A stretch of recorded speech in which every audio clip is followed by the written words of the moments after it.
Bismillahirrahmanirrahim. Assalamualaikum warahmatullahi wabarakatuh. Alhamdulillahilladzi hadana li hadza wa ma kunna linahtadiya laula an hadanallah. Asyhadu an la ilaha illallah wahdahu la syarikalah wa asyhadu anna Muhammadan abduhu wa rasuluh. Alhamdulillahirabbil alamin. Kaum muslimin rahimakumullah. Kita berbahagia di hari ini khususnya dan hari-hari yang lain di bulan Ramadan ini karena kita merasakan betapa banyaknya nikmat-nikmat Allah, rahmat Allah, bahkan petunjuk-petunjuk Allah untuk kita jalani dalam menghadapi segala macam problem hidup termasuk mungkin terhadap kesehatan. Nah, karena apa? Di bulan Ramadan ini Allah memberikan atau menurunkan kepada manusia, sekali lagi kepada semua manusia sesungguhnya itu berupa Al-Quran. Al-Quran diturunkan di bulan Ramadan. Untuk itu mari kita kaji.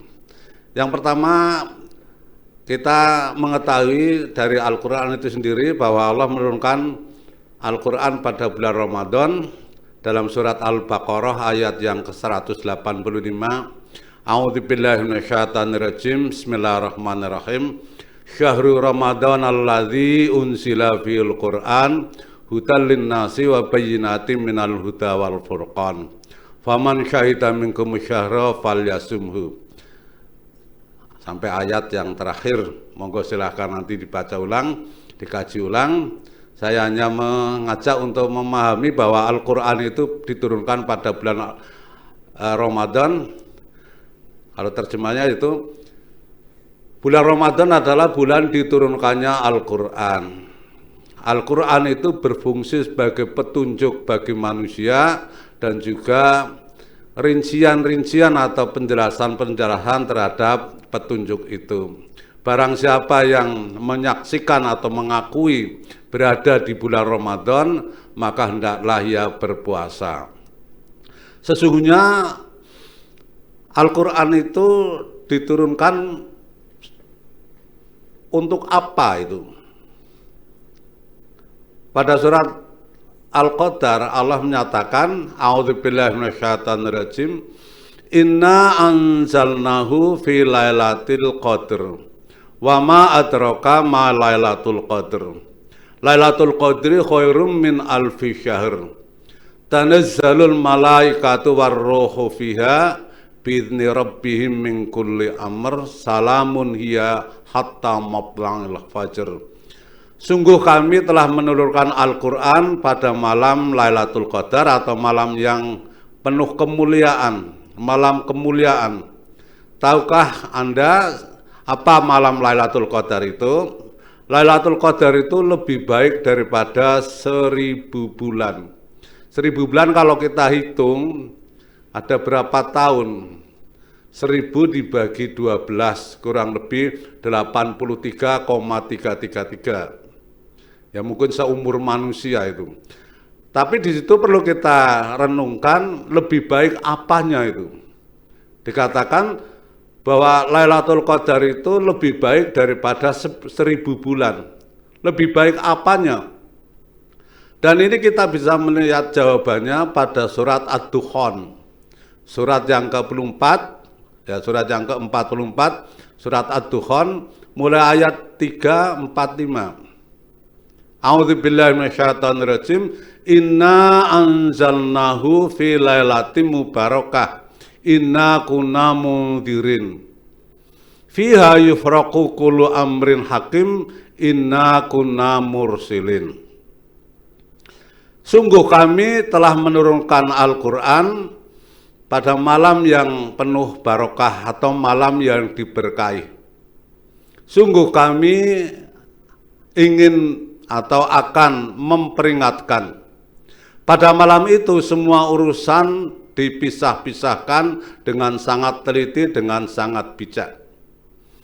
Ya, sekali lagi bahwa Al-Quran itu diturunkan pada bulan Ramadan, khususnya di Lailatul Qadar. Kemudian Lailatul Qadar itu malam yang penuh barokah. Barokah itu maknanya ziyadatul khair, tambahan kebaikan. Kita tentu dalam hidup ya menginginkan adanya misalnya ilmu. Ilmu itu harus barokah. Rezeki itu pun harus barokah. Kesehatan pun harus barokah. Keluarga pun harus barokah dan seterusnya. Malam itu kalau Allah menetapkan nasib kita untuk tahun yang akan datang, umpama kalau tahun ini tahun 1444, maka pada tahun 1445 Hijriah yang akan datang, barokah kehidupan kita, barokah rezeki kita, keluarga kita, ilmu kita, dan seterusnya, itu ditentukan pada malam Lailatul Qadar di tahun ini atau di bulan Ramadan ini. Ya. Kapan Lailatul Qadar itu terjadi? Rasulullah SAW pernah menjelaskan, taharau Lailatul Qadar fil witri minal asril awakhiri min Ramadana. Kejarlah atau carilah Lailatul Qadar itu pada malam ganjil di 10 hari terakhir di bulan Ramadan. Ma'asyiral muslimin rahmakumullah. Apa sih fungsi Al-Quran? Kok begitu pentingnya itu? Al-Quran ini atau Allah sendiri menjelaskan di dalam surat yang ke-10, surat Yunus. A'udzubillahi minasyaitonirrajim. Ya ayyuhan nas, qad ja'atkum mau'izatum mir rabbikum wa syifaa'un lima fis sudur wa hudaw wa rahmatul lil mu'minin. Wahai manusia, sungguh telah datang kepada kalian mau'izah atau pembelajaran, pelajaran, bahkan mau'izah bisa diterjemahkan wejangan. Sungguh telah datang kepada kalian wejangan. Dalam hal ini maksudnya adalah Al-Quran berfungsi. Al-Quran berfungsi sebagai wejangan. Wejangan itu menasehati agar manusia selamat, agar manusia terhindar dari segala macam kejelekan, bahkan kemungkinan-kemungkinan celaka, dan juga menasihati dengan baik seraya dengan didoakan. Orang kalau diberi wejangan, dinasehati, didoakan supaya selamat dan memperoleh kebaikan yang lebih banyak. Lebih dari itu, fungsi kedua adalah syifa'ul lima fis sudur, sebagai penyembuh terhadap segala sesuatu yang ada di dalam dada. Maksudnya adalah Allah mengajarkan pada kita, wahai manusia, ketahuilah bahwa di dalam dada kalian, maksudnya dalam hati, itu banyak sekali penyakit-penyakit. Meskipun kalian nggak pernah merasa bahwa kalian adalah orang-orang yang hatinya kurang sehat. Kalau kita jujur sesungguhnya, kenapa terjadi banyak, ya misalnya ada kemalasan, ada ketidaksyukuran dan sebagainya, itu karena penyakit hati. Ya, penyakit hati itu banyak sekali. Ada misalnya ya rasa malas, rasa bersedih, berduka, kurang semangat, kurang syukur, kurang sabar, bahkan ada takabur, sifat sombong, sifat iri, sifat dengki, malas isinan dan sebagainya. Itu adalah penyakit-penyakit hati. Allah Maha mengetahui, lalu memberitahu, memberi nasihat, memberi kejangan bahwa Al-Quran bisa mengobati semua penyakit-penyakit hati tersebut. Dengan cara apa? Di Quran itu banyak sekali ajaran doa atau tuntunan doa. Misalnya ya berkaitan dengan kebahagiaan, nasib dunia akhirat, Allah mengajari doa Rabbana atina fid dunya hasanah wa fil akhirati hasanah wa qina adzabannar. Wahai Tuhan kami, berikanlah kepada kami kebaikan dunia yang menyenangkan, akhirat yang menyenangkan, dan terhindar dari neraka. Pada ayat-ayat lain tentang doa itu banyak sekali. Misalnya ya, ada doa Rabbana hablana min azwajina wa dzurriyyatina qurrata a'yun waj'alna lil muttaqina imama. Wahai Tuhan kami, berikanlah kepada kami dari pasangan kami qurrata a'yun, yaitu sesuatu yang menyejukkan pandangan. Anak-anak kita menyejukkan pandangan, kemudian istri kita atau pasangan kita, suami kita, semuanya menyejukkan pandangan. Dan lebih dari itu, jadikanlah sebagai imam bagi orang-orang yang bertakwa. Ma'asyiral muslimin rahimakumullah, kalau kita lihat di Quran itu banyak sekali ayat-ayat tentang doa. Doa minta apa, atau memuji-muji, itu yang fungsinya untuk mengobati penyakit hati, sekaligus juga untuk memenuhi kebutuhan yang kita butuhkan dalam kehidupan sehari-hari. Kemudian lebih dari itu, Quran berfungsi sebagai petunjuk dan rahmah bagi orang-orang yang beriman. Semakin seorang beriman, itu rahmahnya akan semakin banyak. Sesungguhnya kapan sih seorang memperoleh rahmah yang banyak? Yaitu adalah ketika hati seseorang telah siap menerima rahmah itu sendiri, termasuk menerima barokah. Sungguh Allah Maha Kaya, Maha Memberi, Maha Murah, Maha Mulia, itu akan memberikan. Sebagaimana Rasulullah SAW pernah bersabda, Innallaha hayyun karimun yastahyi idza rafa'al abdu ilahi yadahi fayaruddahuma safaran. Sungguh Allah itu maha pemalu dan maha mulia. Allah sangat malu kalau ada seorang hamba mengangkat kedua tangannya berdoa kepada Allah lalu diturunkan dalam keadaan kosong. Nah, kenapa Allah tidak mengabulkan? Padahalnya Allah akan mengabulkan semua doa. Tapi realitasnya tidak semua doa dikabulkan. Allah pasti mengabulkan doa, cuma kadang-kadang ditunda, yaitu menunggu ketika seorang telah siap menerima apa yang diminta oleh orang itu. Belum tentu kalau saat itu seorang meminta kemudian dikabulkan, padahal orang itu belum siap. Pada asalnya Allah akan mengabulkan semua doa. Kapan doa itu akan diberikan? Khususnya ketika seorang hamba hatinya telah bersih, telah siap. Karena umpama ya, orang meminta sesuatu rezeki yang sangat luas, tetapi hatinya kotor. Ya, berupa rezeki yang luas, hatinya kotor, malah rezeki itu bisa menjerumuskan.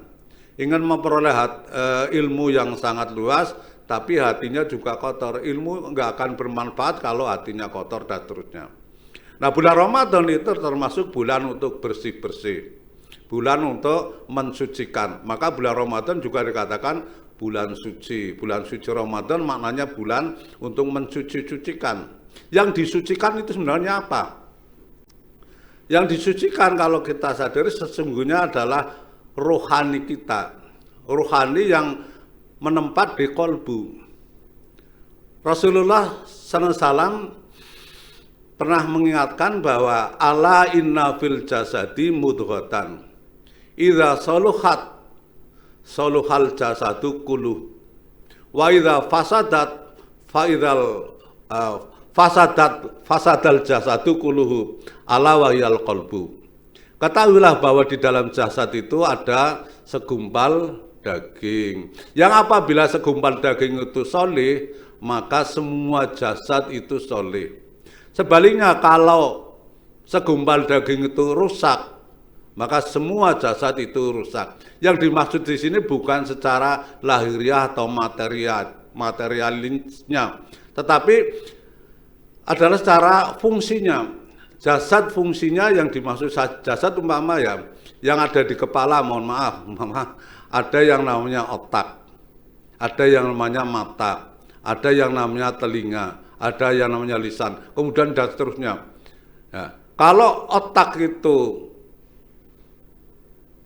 ingin berfungsi secara solih dalam hal ini adalah artinya bisa memperbaiki keadaan, maka kolbu harus bersih. Kalau kolbu solih, maka insya Allah fungsi otak atau pemikiran menjadi solih. Sebaliknya berarti dengan logika yang sama, kalau kolbu rusak, maka fungsi otak pun menjadi rusak. Bukan fungsi secara lahiriahnya. Mungkin kalau dua buah otak diteliti itu secara medis sama, tetapi secara fungsional ternyata nggak sama. Ya. Kemudian juga fungsi jasad yang ada di mata. Kalau kolbu bersih, maka insya Allah mata pun fungsinya bersih dan terusnya. Nah, kapan seorang akan bisa membersihkan semua itu, khususnya di bulan Ramadan? Ketahuilah Rasul pernah mengatakan bahwa ala likulli syai'in zakatun wasakatul jasadi asaumu. Ketahuilah bahwa segala sesuatu itu wajib disakati. Yang dimaksud zakat adalah fungsi atau pembersihan fungsi. Nah, dan cara membersihkan jasad adalah dengan puasa. Cara membersihkan fungsi jasad adalah dengan puasa. Puasa itu sendiri maknanya adalah mengimsak, menahan. Ya, ditahan supaya bisa terkendali. Ya, kadang kan kita banyak dikuasai oleh nafsu, banyak dikuasai oleh keinginan dibanding mengejar kebutuhan. Demikian, semoga bulan Ramadan ini betul-betul bulan yang sangat